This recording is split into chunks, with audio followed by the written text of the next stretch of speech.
Hey, what's up, everybody? Welcome back, Spiritual Experience. I hope you guys are doing great. It's another weekend here in the city. It's nice, it's hot, it's humid. I ran 10K yesterday on Governor's Island. You know, I did it under an hour, and I was very happy about that. Meanwhile, we got a very special guest today that we've been trying to set this up for a while, and finally we both got some free time. We're able to do it. Some guys that I've known for a while and that I admire, and I can't wait to hear the rest of his story. And everybody say hello to John. John, say hello. Hey, how's it going? All right, John, first things first. Where are you from? I grew up in Bensonhurst, Brooklyn, back when Bensonhurst was like Italian, really Italian. When was that? In like the 80s and the 90s? 80s, 90s. What was it like? It's different than it is now. I mean, violence was kind of like acceptable. As long as you didn't like stab someone, I guess, then you really wouldn't get in trouble. I don't know. Now it's, you get in trouble for everything, you know? Yeah. I mean, when I heard about the neighborhood, it almost sounded like a fictitious place. Like this place kind of polices itself and runs itself and everybody and that kind of stuff. Is that what it was like? Yeah, when I was like real little, that's like exactly how it was. So it's like, I don't know, you really weren't scared of the cops, I guess, as much as you were like the guys that hung out in front of the coffee shops or the cafes, you know? Yeah, that kind of stuff. Okay, and you have siblings? What's the story? Yeah, so I had three brothers, two sisters. Oh, it's a lot. Yeah. Where are you in the pecking order? I'm the third, right in the middle. Nice. Yeah. Nice. What was it? How were you like in school? Were you playing sports? What was it like? Yeah, so I was forced to play sports when I was like 4 years old. I really didn't get into it until I was about 8. But I was really good in like football. Baseball, I wasn't too good. Basketball, I was really horrible. But I was forced to play until I got to high school. And in high school, I just really played football. And then I boxed a little. Were your parents like together? Yeah, they were together, but they were always fighting and everything. My dad he'd disappear sometimes. The one time he disappeared to Vegas, right when we got evicted. Yeah. So. Instability. Yeah. Yeah, so who was pushing you more towards the sports and that kind of stuff? My dad. Yeah. Yeah, my mom really didn't want to. I wanted to box since I was like, when I got into sports, 7, 8, I wanted to box. My mom wouldn't let me. It wasn't until like 12, 13 I was actually able to do that because my dad like let me get into it, you know. Yeah. Where did you train? Coney Island Strong Brothers. Yeah. Yeah. What was it like down there when you first went? When I first started going in there, it was like I was used to that area because I played football since I was like 4 years old over there, right by Marlboro Projects. Yeah. And then I would go to Coney Island in that basement. And when I started going by myself, I guess I'd get a little nervous because it was like it wasn't the Italian part, you know, it was the black part of the neighborhood. Right. So when I go there by myself, sometimes I would get nervous, and then after like I guess a few months, it just started becoming routine. You know? Right, but you end up kids around there after a while, yeah, and then it's it is what it is. So how long were you boxing? I boxed until I like 17, 18 when I joined the Marines, and then I haven't done anything since. Right. So while you're going through school, are you going to school and then you're training, or like when do you start like hanging out in the street with the rest of the guys? Yeah, well, I didn't hang out like everybody else. Everybody else used to like smoke weed before school. I never really did that. I did that one time, and then the football coach like ended up seeing me and talking to me. I don't know if he knew I was like smoking, but it was like nerve-wracking, I guess. So I like never really, I didn't get in trouble that much in school. Right. I was a good student, but yeah, so in the summertime, like I'd start like hanging out, but I'd smoke weed sometimes, but yeah, I didn't want to pop on like a drug test if I had to like hit a physical for boxing or anything. Where'd you go to high school? Severian. Yeah. In Brooklyn. Yeah, I mean, it's big sports programs and stuff over there too, no? Yeah. I mean, the football team was terrible. They're really known for baseball and basketball. Yeah, but baseball, I know. I see the baseball stuff all the time. Absolutely. So then you get out of high school, you join the military. Yeah. What happens next? Well, I joined when I graduated high school. I went to the recruiters, and I just wanted to do infantry. And at first they said they were trying to get me to do intel, all these other jobs. So I backed up. I said, I'm only going to do infantry because I had friends that were already in. And they said, if you go open contract, you're not going to get infantry. So I waited. I got infantry. I went to boot camp. Then I went to SOI. They sent me to Hawaii. And then 6 months later, I was in Iraq. Yeah. Now, I remember we were talking about this in the car. This was like inspired by 9/11, or did you have an idea in your mind before that you were thinking about joining the military? I mean, I was thinking about it for a long time, just because, like, the way my family, like, idolized, like, the members of my family who were in the military. And then, like, my dad used to always talk about the Marines, just how they're, like, the toughest out of all the branches. Right. They're the first ones in. And so I wanted to do that a little before, but once 9/11 happened, I was like, all right, now I'm joining, you know? Yeah, and it's so funny because, like, in those moments, you think to yourself, well, you're an 18 and 19-year-old kid. Mm-hmm. You're like, okay, this happens. I'm just going to, I'm going to push this button, right? I remember where I was on 9/11. I was like, maybe half a block away from the towers when it happened. Oh, wow. Yeah, I was outside before the police, the whole thing, right? So I was like front row center, and it was it was a crazy day. And if you were there, then and then like but by that time I was already maybe 21 or 20. I don't know how old I was. I was in my early 20s, but I know I was still drinking because, like, we were trapped down there in the financial district. They wouldn't let us walk. My address at the time was, like, not to turn this into a 9/11 thing, but it was 90 West Street. So we were one block south of the tower, and, like, when the first plane hit, we all came outside, and there was just a small Greek Orthodox church between my building and I think it was like the South Tower, whichever one it was. And I worked downtown for years and years already by then, like when I was like 17, 18. So I used to go to, like, they used to have concerts in between the towers at, like, in the atrium over there. In the summertime, they had a big fountain. I partied at Windows of the World all the way in the top of the World Trade Center where they had these Latin nights, like every Thursday, and you get plastered. But, so we were standing outside, and then we were talking with the police, and nobody really knew what was going on. Mm-hmm. It's like, oh, a plane hit. And the police and all of us and the EMT guys were there, and there were, like, people who were jumping, which was crazy to watch. Yeah. But we all said the same story. We're like, oh, we're going to wait. Like, they're going to come, like, with a helicopter with, like, the chemical that they put out, like, forest fire. We were literally just like, oh, that's the only way to get there. Obviously, they can't get that high, right? So we're, like, waiting, and then the second plane flew right over us. And I was like, dude. So I'm not surprised that it motivated people to be like, this is something else. Mm-hmm. So within 6 months, you end up in the desert. Yeah, so 6 months of being in the fleet. So probably I was like 9 months in the Marines. And then, I was in Iraq. Yeah. How long did you stay? Iraq was 7 months. I got deployed to Haditha. And my deployment, I kind of got a little lucky with it because, like, the bad stuff came, like, we got babied into the bad stuff. So at first, like, nothing was really going on. Right. Then we were getting pop shots. Then we started getting into real firefights, then IEDs and firefights. And so we got like, worked up. And the guys that, like, relieved us, they didn't get that. They went in there, it was just straight, like, balls to the wall. And they lost a lot of guys when we left. Wow. Mm. So how did that experience really affect you? Well, when I was going in the Marines, I'll be honest, like, I didn't even know if I could kill someone that was gonna, like, try to kill me. I didn't even know if I could do that. And then, like, I did things there that was, like, just way beyond that, and that really, that messed with my self-esteem. It made me think, like, my self-worth, just how I was as a person. I thought I was, like, a psychopath, I guess, a sociopath. And, I don't know, it really messed with me. I mean, and then you got all the physiological things, like you hear a loud noise, and now the next thing you know, you're amped up for a few days. It was like things like that. So it did really mess me up going to combat. Right. And how were you coping with that? Were you drinking?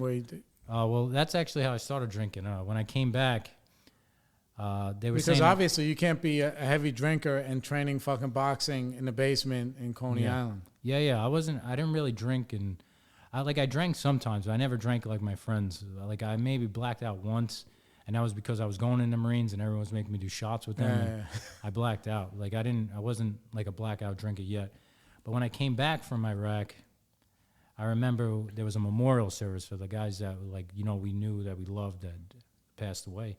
And I remember they told me that you're going to be in charge of a squad when you come back. So when you're there, just try to be a rock. Try not to cry. And if you have to, go back to your room, get some alcohol, drink, and then, it helps. That's what they told me. Right. So when I went there, though, I realized I couldn't cry, and I thought there was something wrong with me about that. Like I didn't have to hold back tears. Like what was going on, I just didn't feel anything, and I didn't realize it's just because I was in shock. I didn't realize the stages of grief or the stages of a trauma. I didn't realize anything at the time. I just thought there's something wrong with me. I really do not feel. And you're a young person. Yeah. How old were you? I'm 19. Right. Come on. Yeah. And then I go back to my room, right? I get alcohol. I start drinking it, and I realized, wow, I'm feeling good. And then I started being able to cry. And I was like, oh, this is the cure for me being a psychopath. This is the cure for me being a sociopath. I'm actually feeling right now. Because I was crying while I was drinking. And then, my drinking, I guess, took off from there. Right. So did you have to go back overseas? Yeah. Then I went back to Fallujah and Zaydan area. Mm-hmm. Mm-hmm. And that deployment wasn't, the first week was bad when we were doing our RIP. So I seen that because I was a squad leader. So during our RIP, it was really bad. Then after that, when we got there, it was 6 months of just patrolling. We really didn't see any crazy combat. Right. But then you obviously have to be on prepared at all times. So even though it's patrolling, but you're not patrolling for squirrels. Yeah. So, I never really got complacent, but I would see people getting complacent. But I remember we would search guys, and it didn't matter how many times we seen them. We'd search them really well. We did a real thorough search on them. And I remember when we were getting relieved, we told the guys, you better search these guys because you don't know what they're going to do. And they were like, well, nothing's happened in this long. And then a month after we left, the bomb blew up, killed, I think, their CO, their sergeant major, and a corporal. Wow. Yeah. Yeah. So then what happens next? When I leave Iraq the second time? Yeah. Well, I get out, and then I started doing cocaine.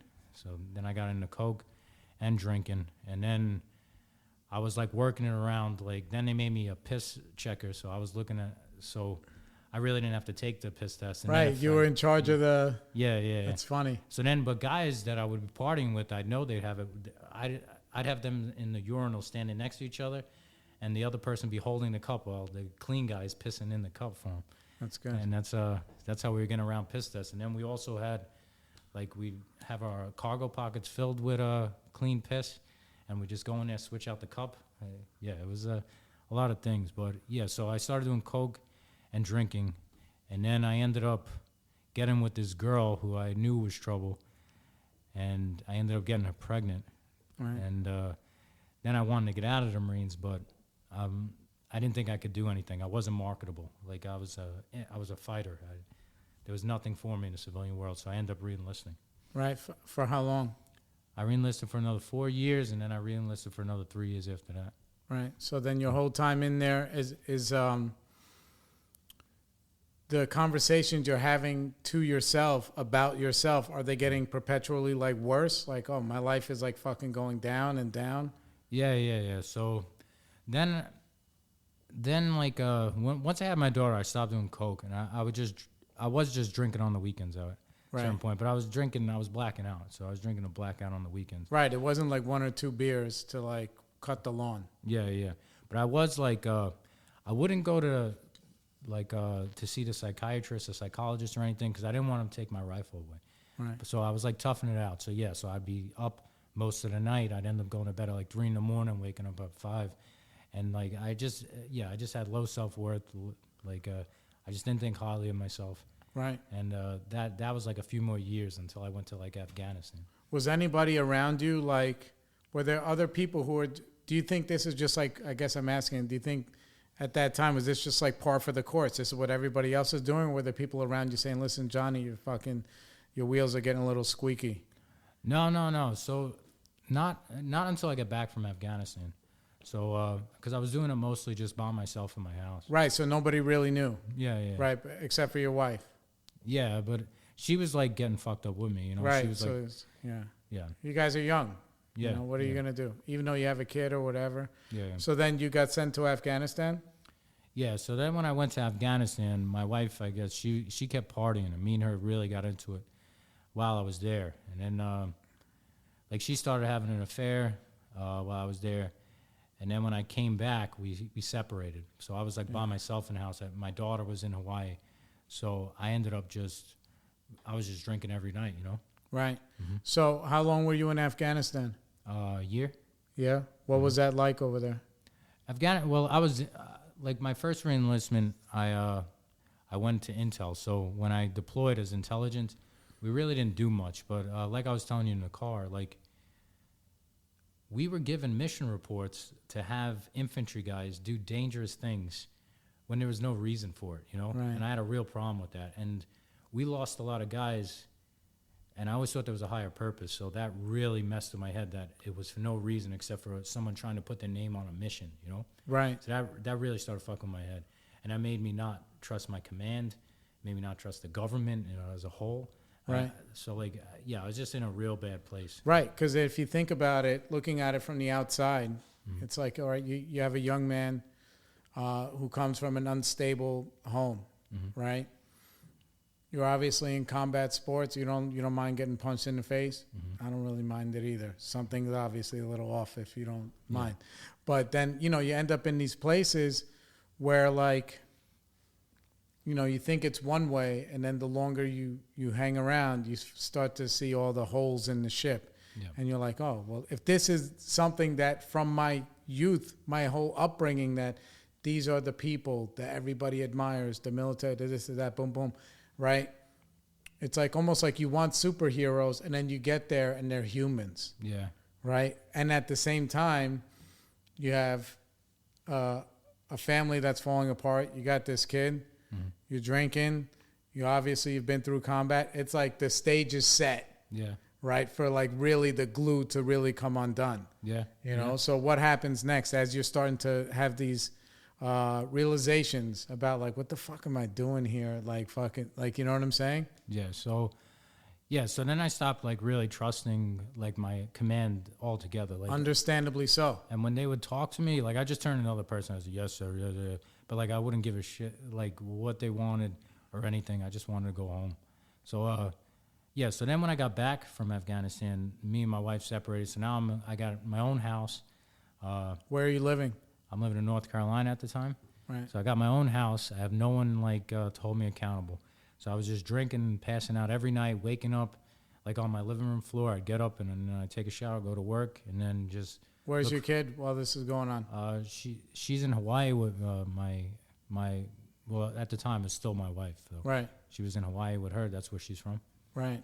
Yeah, so you're here, and you're just like, that's it. The cat's away. Now I can do how I want. Yeah. Now, did you know that we're going to call it disease, whatever, had progressed that much? Or was it just like a little bit at a time, or just one the fucking floodgates are open and now nobody's around? No. I was still what do they call it? A visitor? Like I didn't realize I had a problem at all. I just thought this is what Marines do. I would think, Romans, they had to kill people. They drank. That's how they got over it. You know, and that's really what I was doing for a while. And then it wasn't until I got put under investigation by the Marines and they made me go to rehab that I started realizing like that maybe I have a problem. I still didn't think I had a problem. Right. So what was that first like invitation into rehab? Like, I guess call it like an intervention. You're like, all right, fuck it, I'll go. And then like, because obviously you have to. So when you're in there, what's that like? You being introduced to like, what is this stuff? So I start getting like told that like, because I'm thinking, you know, I'm not having the shakes, I'm not having all this other stuff. Right. I'm not an alcoholic. And they just start basically saying like, if it's affecting your life and you keep doing it, like maybe you have a problem. You know, they would tell me that. And they were really cool in that rehab. So like, I mean, they were really strict. You get kicked out for like chewing seeds, but because it's military rehab. But like, they were really like cool in that. What about the other people who were in there? The other, I got along with all of them too, you know. And then a lot of us didn't think we had problems, so we hung out with each other, and we just figured out ways to like game the system when we had to get out of it, because we had to go to meetings when we got out of there. Yeah. Right. So then what happens next? Rehab's done. Then what? So rehab's done. So actually, while I'm in rehab now, like there's this whole big thing going on with me and my wife. She's accusing me of all this stuff. Right. And she ends up getting in a lot of trouble. The cops end up raiding the house. There was like guys doing meth in my house, all this other stuff. So I get a call like 2 days before I graduate rehab that, you know, I got to come down and get my daughter. I got to go to court, have an ex parte hearing, and get my daughter. Right. And so the rehab grants me a pass. I go down there. My car's missing at the time. This is just a funny story. As I'm driving back, and I see my car in 7-Eleven, I go in there, and there's this girl. She's sleeping in my car with these two pit bulls. And I make her get out, and she keeps saying, "This is Samantha's car." I'm like, "This is my car, and it's stolen." So I get the cops to come, and she had like warrants, I guess, out for her. So she said, like, "Please don't press charges." I'm like, "All right, if you testify for me in court, I won't say nothing." So then that happened, and she testified everything my wife was doing in the house, and I ended up getting custody of my daughter.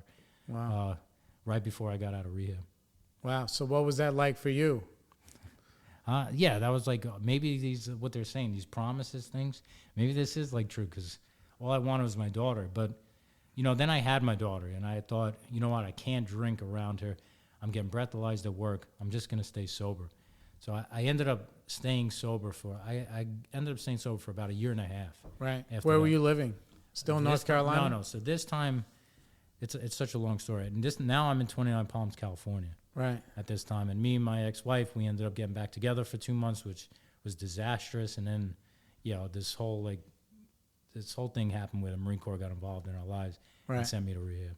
Yeah. So then, you went to rehab another time?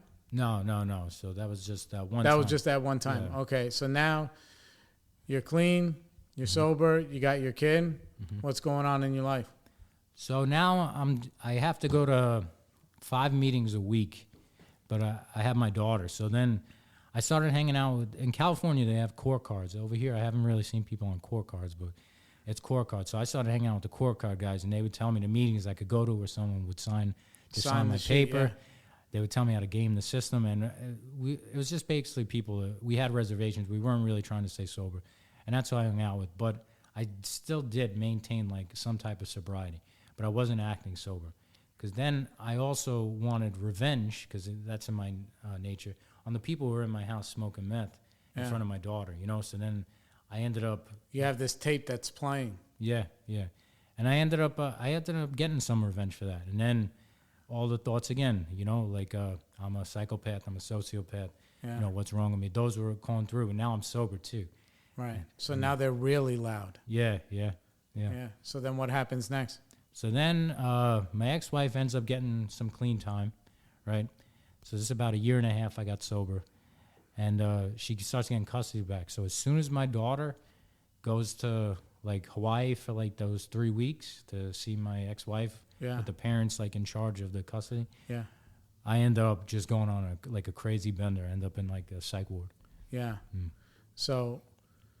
What happens after at the psych ward? Are bells going off like, holy shit, as soon as I have some free time, here I am? Yeah. So now that's when I started hearing like past messages from AA, like just like everything people are saying, you know, and it's actually while I'm like sitting there in the psych ward, I'm thinking about all of it. And I'm thinking, you know what, I have a problem. Yeah, because a lot of times, like, you know, the things that, you know, when we talk to people, it's like when you're not ready, nobody can say the right thing. Mm-hmm. But when you are ready, nobody can say the wrong thing. Yeah. And then like all these seeds get planted and then whatever. And then one day like, oh my God, this is what a blackout is. This is what this is. This is what this, like, I always tell people, like, I didn't even know what an alcoholic was. Mm-hmm. You know, I was like diagnosed that in recovery. Oh, I guess this is what I am. Like I literally didn't have that information, you know, but then like when you have those awarenesses, you're like, holy shit. Yeah. Like, dude, this is me. Like I picked up one drink and then 3 days later I show up and my 8-year-old son is in my mom's house asking me where I've been. Yeah. And it's only at that point that the guilt is coming. Like, look, but these whole 3 days, I don't know where I've been or what I've been doing or like whatever. Yeah. You know, it's fucking wild. Yeah. How long were you in the psych ward? I think I was only in for like 3 or 4 days. Okay. Or something like that. And I really did like, but I really thought like started thinking I had a problem. So then I stayed sober for another year until I was getting out of the Marines. So I actually maintained that sobriety for a year while I was in the Marines, and then I came home. What kind of changes were going on in your life as you were putting that clean time together? All right, so now I'm actually going to meetings, and I'm actually like doing some work, and I'm starting to feel better. And like I'm still dealing with PTSD issues. So actually, hold on, let me back up. So 2 months into this new sobriety, I go to a PTSD program. Right. And that's what I really needed before AA, because AA, what really was messing me up too was I'm in room with strangers. I got people behind me. It was making me jumpy. So I couldn't really hear anything, to be honest. Right. So I did need to work on my PTSD before I could go into the rooms. Did you even know that that's what it was? Or you were just like, this is how I am? Like I'm a jumpy, anxious motherfucker? I mean, I kind of knew that there was something off because I wasn't always like that. Like I had like a reference point from before. But no, yeah, I just was like, I don't trust people. This is just how you're supposed to be. And I don't like people behind me. I don't like being in crowds for like a long periods of time.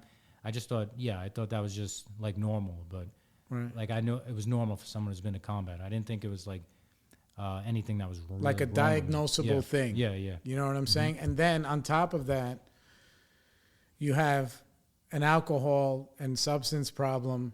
And what you also learned, or you're learning, or you know now, obviously we know like isolation is the worst Yeah. for that. So now like the PTSD is like, oh, it's closing the walls around you. And this is where like your addiction disease is like, this is what I've been waiting for. Yeah, Johnny by himself, nobody around, Yeah.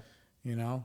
So what did you learn in the PTSD place that you think really started letting you respect, like what we were talking about in the cars, the difference, like I'm not scared of drugs or alcohol or anything, but I learned how to respect the afflictions that I have. So the PTSD program. So one thing, it worked on my the physiological like jumpiness, you know, and then they introduced me also to this shot called stellate ganglion block shot. Right. So it was able to calm down. Once I was able to calm down, I was actually able to do therapy. So what does that shot do for you? So for people who don't know. It shuts down your sympathetic nervous system, sympathetic nervous system. So basically fight or flight. So basically one little thing starts activating cortisol, epinephrine, going all through your body, you know, adrenaline. Right. That was happening to me no matter like the littlest things. And when that happens, So you were like oversensitive to that kind of stuff, hypersensitive. Yeah. So, and that would last 2-3 days, you know? So I can't hear what a therapist is saying. So the first thing that they did was they put me in, it was actually an experimental group at the time, and I got this shot.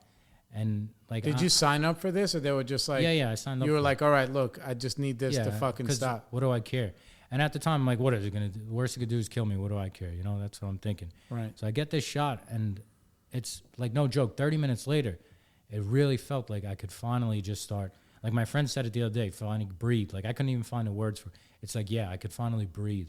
Yeah. And so then I started going to therapy. And one thing that really helped me with when I was actually like doing the work, CPT, doing prolonged exposure, I started like liking myself a little bit. Right. And then realizing that I do deserve some type of sobriety and like some type of happiness. Because before that, I just thought I deserved like the worst.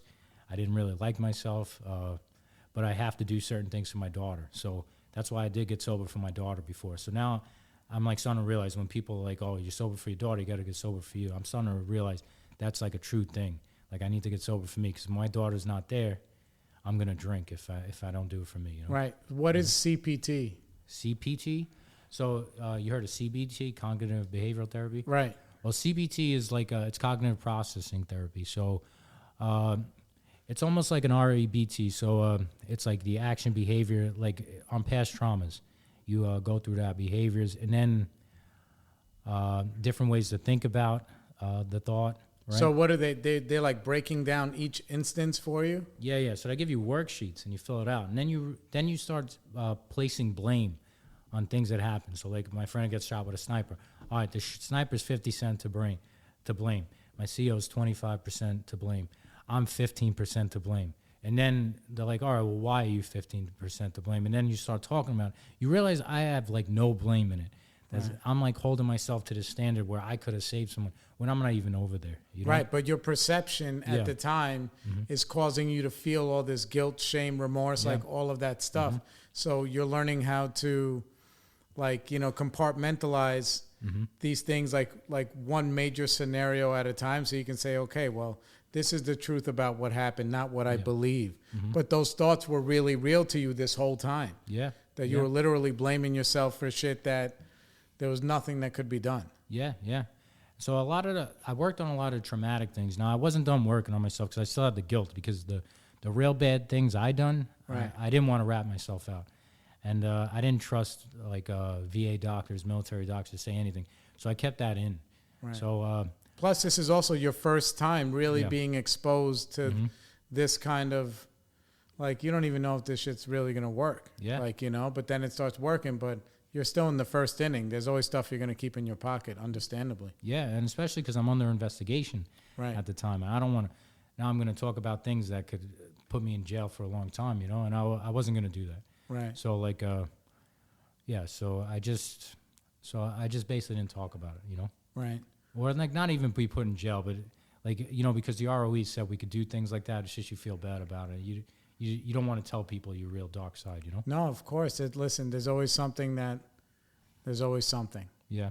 You know, but eventually that something turns into moss and it fucking grows on you. Yeah. Right? So you're doing the PTSD stuff and it's really finally almost like turning down like the flame. So now you're even able to start looking at all other like recovery and all of the stuff in your life. So you did 2 months of that. Was that like inpatient or outpatient? That was actually 4 months. It was 4 inpatient, months. yeah. Inpatient. Wow. Yeah. So while that's going on, what's going on with your kid and your ex-wife? Well, at this time now, my ex-wife, she actually did get some clean time together at this time. Good for her. But I still didn't want her to have custody, so I let her parents, they really are responsible people, I let them have like custody of my daughter.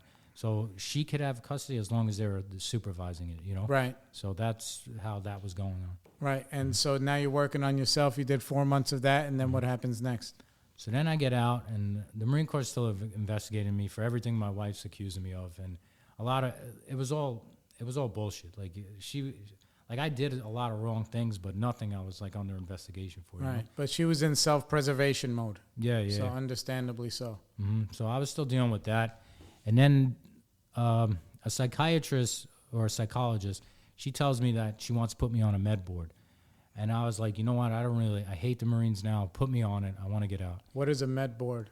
It's a medical board. So basically, I could get out of the Marines on a medical discharge. Right. And if they deem like my disabilities big enough, I could get retired. Okay. So I ended up going through that. I ended up getting medically retired. And then my command wanted to take me back. They put a pause on that and try to actually kick me out. Really? Yeah. Yeah, I know that probably was like not a surprise for you by this time. Like no, I mean, to be honest, I knew he was going to do that. The guy, right? Because he feels like I shit on his ego, and the pilots and the Marines, they're all about their egos. So I knew he was going to try to pull me back and do something. So yeah, he ended up doing that. Right. You were on the shot while this is all going on. Yeah. So how often do you take the shot? Well, at that time, I needed to do another one in 8 months. All right, so you take one shot and it lasts for 8 months. Yeah, that was the first one. Now it's lasts a little longer. Now I could probably go 18 months, but I don't risk that. Right. I'll get it around 12, 13 months every time. That's great. So you're in this program, and the program is working. Do you know other people who are also taking these shots and shit too? Yeah. So one of my good friends, he just got it, and he was saying, you know, I finally feel like I could breathe, and I was like, that's the words I was looking for when I got the shot, you know? Yeah. So now you finally get out of the military. What happens next? Well, I get out of the military. Now I got some sober time. My daughter's in Hawaii, and then I meet my friends back here. and they bring out cocaine. Now, I'm like, you know what? My problem's alcohol. It's never been coke. I'm like a sociable guy on coke. So I could do this. So as soon as I start doing coke, I'm like, I really need the drink. So I start drinking. Next thing you know, I start doing relapses, and then my relapse started getting really bad at this point. They'll go like 2 weeks blackouts, 3 weeks blackouts. Right. I'll wake up in detox. So, yeah. Yeah. So how long did that last? Doing stuff like that. Yeah, before you were just like, okay, enough. It lasted like 6 months, and Right. then I finally started coming in the rooms over here. Yeah. I started meeting people and going around.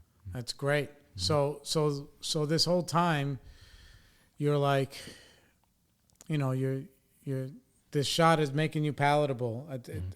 I keep mentioning it because it's a big fucking deal. Yeah. Because without this, you can't even hear anything but those thoughts. Yeah. And then a little bit at a time. Also, are you going to therapy?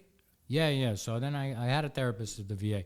I went through like 4 therapists the first like 3 weeks I was in the VA. I just couldn't get along with them. And then this one woman, she was like, you know, I could tell she was in it. Like, she's a real one, you know? And then I ended up like liking her. So then I've been with her for like 7 years, 8 years. Wow. Now. Yeah. So like finally you connected with somebody and then you started to work on all the other stuff, right? Yeah. Mm-hmm. Yeah, that's like, it's a very admirable thing. Yeah. I mean, well, what I had to do was when I started realizing, I'm like, you know what? I really need to like tell this other things that happened, you know, like things I feel guilty about. And I ended up going to another program for like 2 months. That was in Chicago. I went to a program there. And that's when I started working on the guilt and everything like that. Right. And then once I got done with that, I feel like, you know, I still probably got PTSD, but it's at a level now where I could function. I could go to school. I'm going to school to be a mental health counselor. I'm like interning. I would never thought I'd be able to do any of this, you know? Right. So how did you make that transition from like, okay, I'm done dealing with my stuff, and you're putting time together, you're in recovery, you're doing your shit, and then all of a sudden now you're like, I want to be able to help other people. Like, how does that transition happen? that's called what is John Crumbles calls it, like chance happenings or something like that. It was just by chance. So I started taking psychology just to figure out what's going on with me. Right. Oh, so you're like, dude, I'm gonna take these classes to figure out my own shit. Yeah. So no, it's called planned abstinence. But yeah. So basically, yeah. So I'm trying to figure out my own stuff by taking psychology classes, and then I'm about to graduate. Now I don't want to lose the GI Bill, so someone tells me about mental health counseling. So then I applied to do that, and then Where were you going to school? I was going to school at Pace at this time. That's a good school. Yeah, it's an art school. I wasn't a big fan of that school, but yeah. So it starts telling me about mental health counseling, and I really start getting into it. And then when I was in Chicago, I got to give a class to veterans about what's it called? I'm trying to learn helplessness. I gave a class about learn helplessness to the veterans. What is that? Learn helplessness. In 1965, this guy Martin Seligman did a experiment on dogs, right? So basically, he put the dogs in 3 different groups. So one group, the control group, the dogs would, nothing happened to the dogs. They wouldn't get shocked or anything. The next one, the dogs would get shocked, and there was no way out of it. And no matter what they did, they keep getting shocked. And the third group, they would get shocked, but if they jumped over the gate, they wouldn't get shocked anymore. So the dogs eventually learned to jump over the gate. Now, the dogs that were never in the control group, when they got shocked, they would just jump over the gate. Now they give the third dogs in that group, they would get shocked, and then they let a way out. The dogs would just lay there and take it, you know? And then I related it to how it is in combat. Like, yeah, we know how to get better. We're just laying down and taking it, you know? We're feeling the emotions. We're doing all that. It's like we couldn't even though we know there's a way out, we just can't take the steps to take it, you know? Because we've been in it for too long. Right. So that's, so I gave that class, and then that made me, all the feedback I gave on it, because all the feedback that I got on the class, that's when I really wanted to start helping you, you know?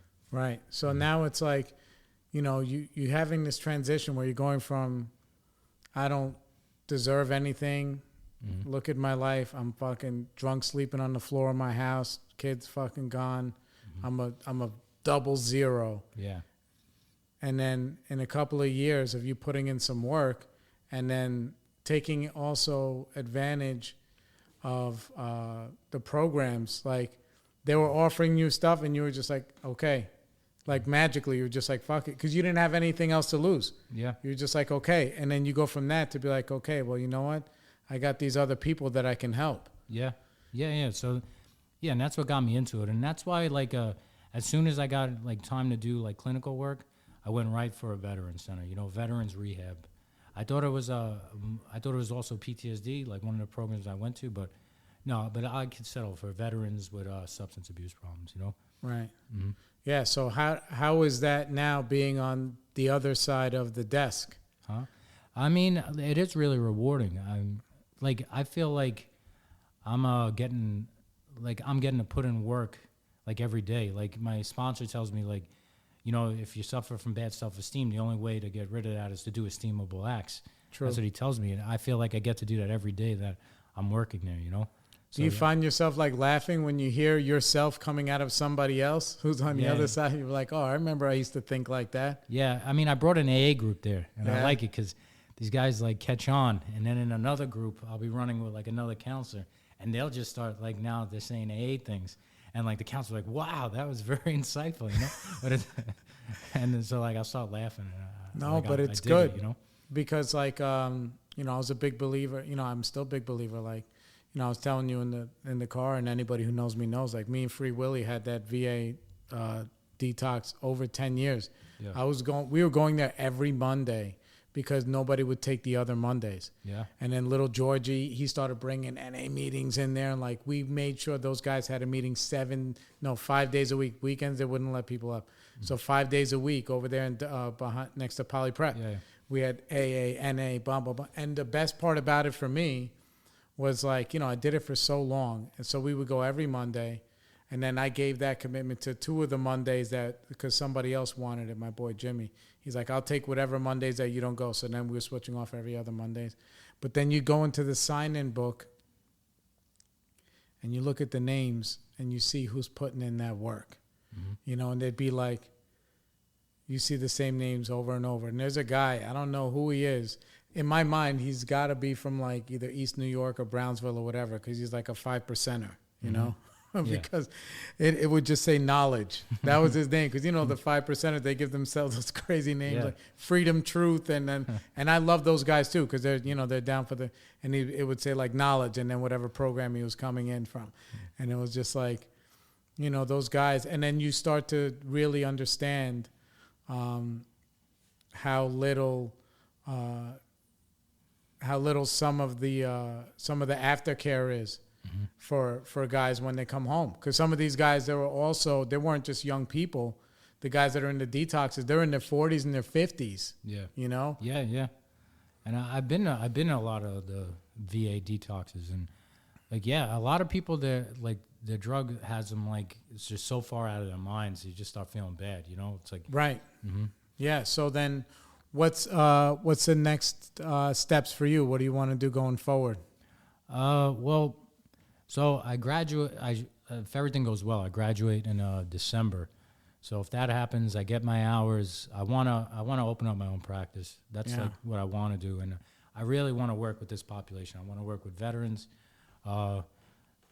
maybe PTSD, substance abuse. Like I'll work with veterans. That's the ideal population I want to work with. Right. But I wanna open up my own practice, because like in these programs, there's a lot of things that remind me of the military. Like a lot of the bureaucratic side of these programs remind me of the military, and it's like it's too black and white. Yeah. Like where since you've been down there in the mud, a lot of it is gray. Yeah. So you can take your experience even with, like, for example, the PTSD sheets and that kind of stuff, because you have that, and then you have like all these other things where like what it's like to think the way that this guy's thinking, and he can identify with you, and you're not just some guy in a lab coat checking off boxes like, oh, we gave you your fucking tuna sandwich, here's your fucking Xanax, and go have a seat. And I think that's what that's what they deserve, but I think that's really where you're going to get the most bang for your buck, is with people like you, Yeah.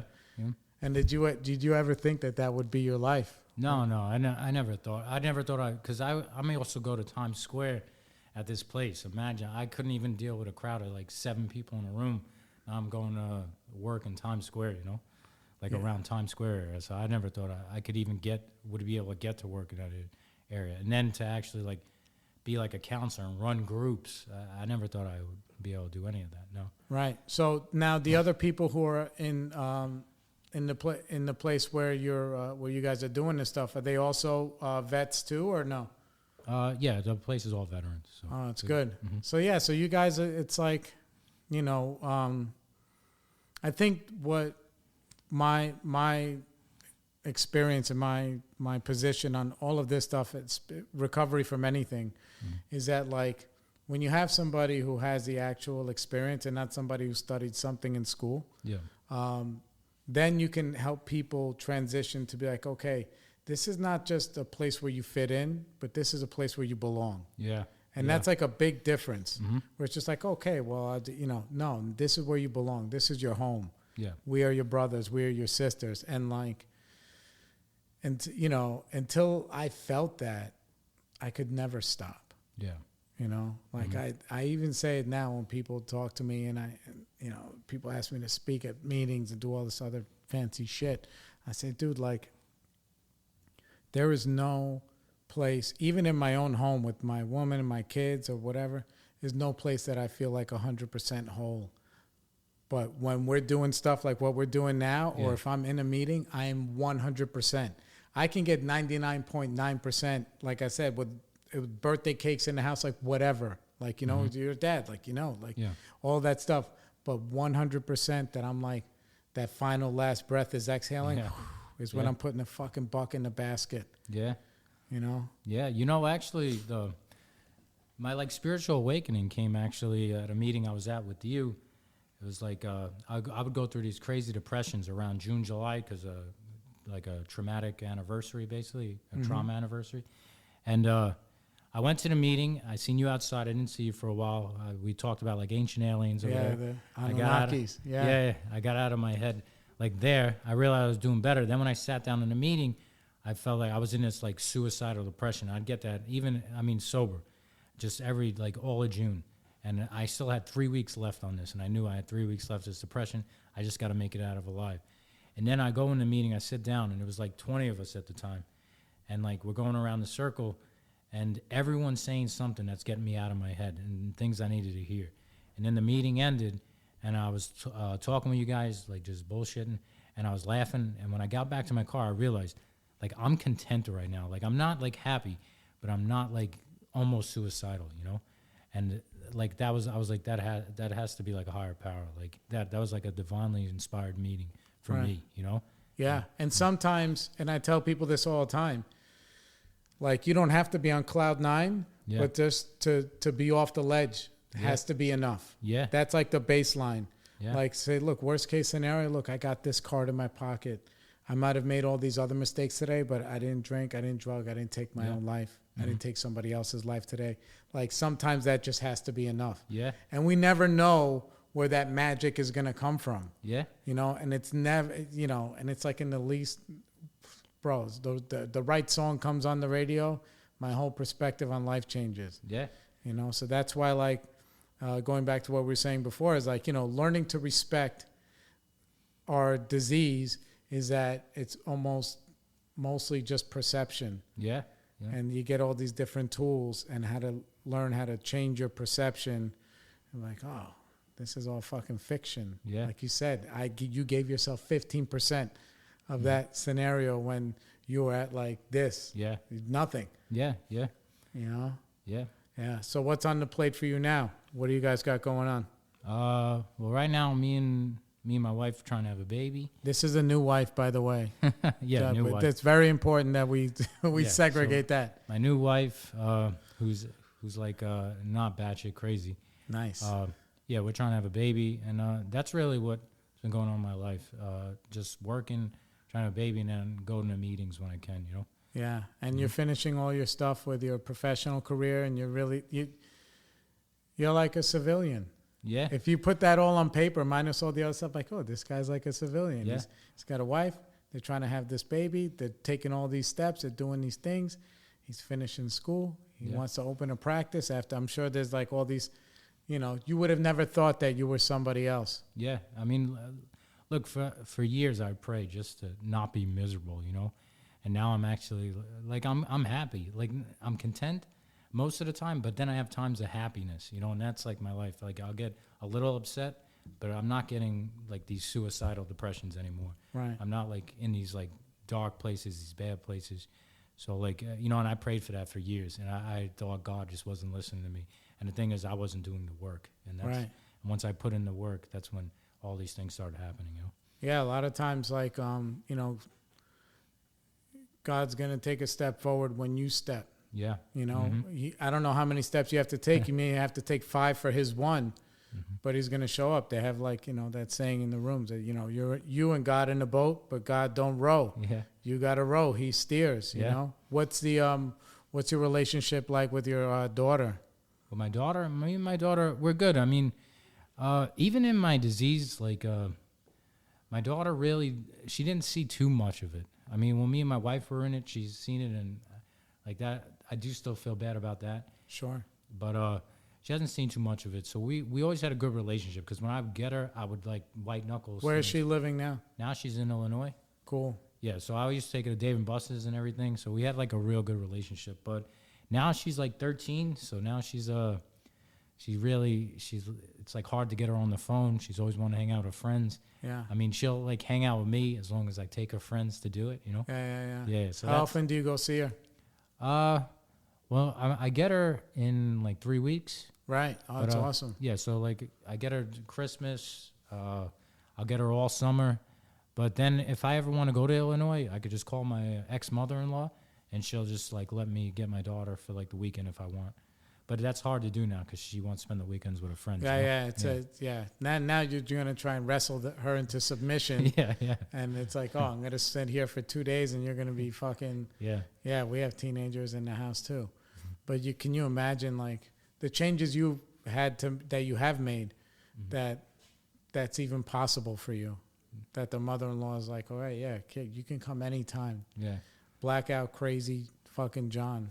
Yeah. You can come anytime. Yeah, I mean, me and my mother-in-law always got along like really good, because one thing with my ex-wife, which she blinded me to my problem, because she was worse than me.